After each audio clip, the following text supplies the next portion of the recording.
Sir ये मुझे standard 12 में मेरे पापा ने एनडीए देने के लिए बोला था। तो उस टाइम मुझे उतना पता नहीं था डिफेंस के बारे में, बट मैंने जब एनडीए दिया उसके बाद मैं एसएसबी गया इलाहाबाद, तो वो एक्सपीरियंस बहुत डिफरेंट था, जिसके चलते मेरा इंटरेस्ट इस फील्ड में ज़्यादा बढ़ गया। फिर मैंने उसके बारे में एक्सप्लोर किया कि और कितने वेज है जिसके थ्रू हम इंडियन आर्मी में जा सकते हैं, तो वहाँ पे मुझे सीडीएस के बारे में उसके थ्रू पता चला। फिर अविनाश कुमार की कहानी से साबित होता है कि धैर्य और दृढ़ संकल्प से किसी भी मुकाम को पाया जा सकता है। जमशेदपुर के इस नौजवान ने सीडीएस परीक्षा में अपना परचम लहराया है, चौथे प्रयास में 56वीं रैंक हासिल करके। चलिए जानते हैं उनके संघर्ष और सफलता की कहानी। सीडीएस यूपीएससी की तरफ से एग्जाम होती है, जो कंबाइंड डिफेंस सर्विसेज एग्जामिनेशन होती है, यूपीएससी कराती है हर साल। तो इसके थ्रू स्टूडेंट्स कैंडिडेट्स जो होते हैं वो इंडियन आर्मी, इंडियन एयरफोर्स और इंडियन नेवी में जाते हैं। सो मैंने अपनी प्रिपरेशन ये स्टैंडर्ड 12 के बाद से की थी। जब मैं एनडीए दिया था उसके बाद से मुझे इसी लाइन में जाना था, तो उसकी मैंने प्रिपरेशन स्टार्ट की थी। और फिर उसके बाद मैं एनसीसी में अप्लाई किया था, बट वहाँ हुआ नहीं।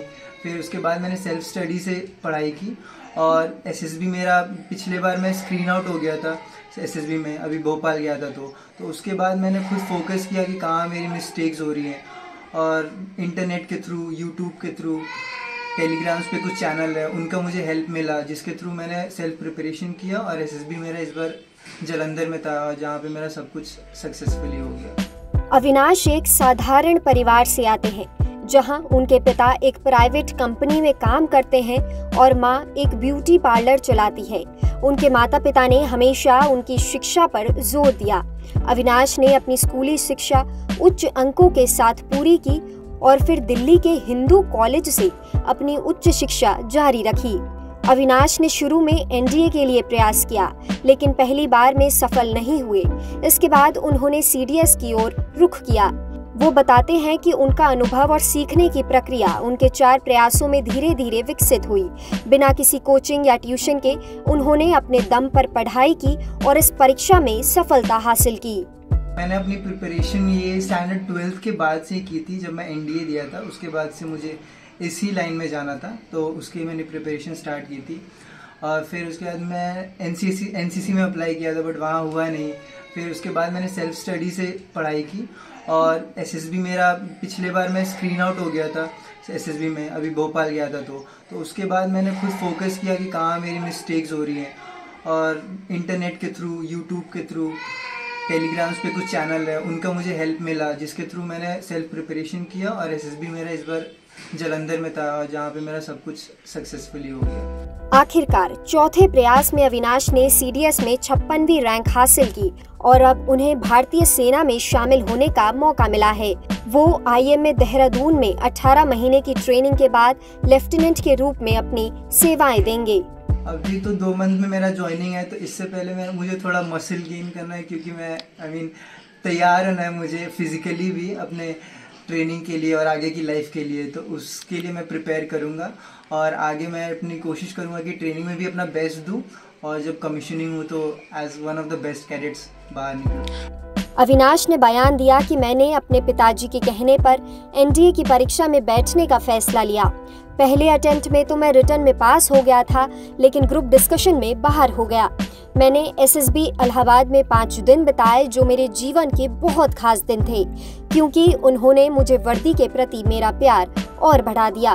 सर ये मुझे स्टैंडर्ड 12 में मेरे पापा ने एनडीए देने के लिए बोला था। तो उस टाइम मुझे उतना पता नहीं था डिफेंस के बारे में, बट मैंने जब एनडीए दिया उसके बाद मैं एसएसबी गया इलाहाबाद, तो वो एक्सपीरियंस बहुत डिफरेंट था, जिसके चलते मेरा इंटरेस्ट इस फील्ड में ज़्यादा बढ़ गया। फिर मैंने उसके बारे में एक्सप्लोर किया कि और कितने वेज है जिसके थ्रू हम इंडियन आर्मी में जा सकते हैं, तो वहाँ पे मुझे सीडीएस के बारे में उसके थ्रू पता चला। फिर मैंने कंबाइंड डिफेंस सर्विस की तैयारी शुरू की और चौथे अटेम्प्ट में मैंने 56वीं रैंक हासिल की। इस सफलता को पाने के लिए मैंने किसी कोचिंग या ट्यूशन की मदद नहीं ली, बल्कि पूरी तरह से सेल्फ स्टडी पर भरोसा किया। ये मैं बहुत सेटिस्फाई हूँ इससे। एक्चुअली ये मेरा सपना था, तो वो सपना आज पूरा हो रहा है, तो मैं इसी लाइफ में को जीना चाहूँगा आगे भी। डिपेंड करता था पढ़ाई की स्ट्रैटेजी और टाइमिंग, क्योंकि जब रिटन की प्रिपरेशन करनी होती थी तो 8 घंटे 10 घंटे भी जा सकता था पढ़ाई, और जब SSB आती थी तो थोड़ा ऑब्जर्वेशन मैं सराउंडिंग्स का बढ़ा लेता था, उतनी पढ़ाई मतलब रिटन वाली पढ़ाई कम होती थी, न्यूज़पेपर रेगुलरली स्टडी करता था, तो ये सारी चीज़ें थी। मैं जूनियर्स को यही संदेश देना चाहूँगा कि आप जो भी करना चाहते हो उसे करें, अपने माता पिता को कन्विंस करें और उन्हें भरोसा दिलाएं कि आप ये कर सकते हैं। सोशल मीडिया का इस्तेमाल भी एक पॉजिटिव तरीके से करें। अब मैं भारतीय सेना में ज्वाइन होने वाला हूँ, जहाँ मेरी ट्रेनिंग 18 महीने IMA देहरादून में होगी। उसके बाद मैं लेफ्टिनेंट के पद पर कार्यरत हो जाऊंगा। लोकल 18 के लिए कोटा से शक्ति सिंह की रिपोर्ट। ज्वाइन होने वाला हूँ, जहां मेरी ट्रेनिंग 18 महीने IMA देहरादून में होगी। उसके बाद मैं लेफ्टिनेंट के पद पर कार्यरत हो जाऊंगा।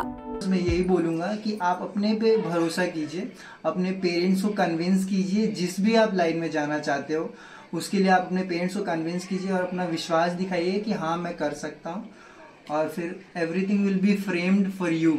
लोकल 18 के लिए कोटा से शक्ति सिंह की रिपोर्ट।